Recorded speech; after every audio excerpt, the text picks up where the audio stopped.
નુકસાન થતા ખેડૂત લાચાર બન્યો છે। લીલાપુરમાં ડુંગળીના પાકને વ્યાપક પ્રમાણમાં નુકસાન થયું છે। નુકસાન થતા ખેડૂતનો વિડીયો સોશિયલ મીડિયામાં વાયરલ થયો। નેતાઓના દીકરાઓને ગામમાં આવવું ભારે પડી જશે। ચૂંટણી ટાણે કલાકારો પડકારા મારે છે, હાકલા પડકારા કરે છે।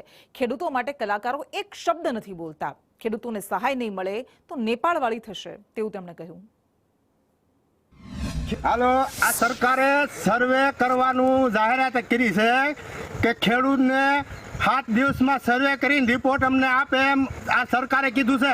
7 દિવસ છે, તમારા બાપને વરસાદ પડે છે, સર્વેના દીકરાઓ આ હાથમાં જો આ ડુંગળી, આ એક ખેડૂત બોલું છું અને આ ખેડૂતની વેદના અને બીજામાં આ કલાકારો ક્યાં ગયા તણે જાવ જાવ ચૂંટણી એવો હોય કે પડકારા શીખતા હોય મોદી આમ આ ખેડૂતનો એક શબ્દ નથી બોલતા ભરના દીકરાઓ।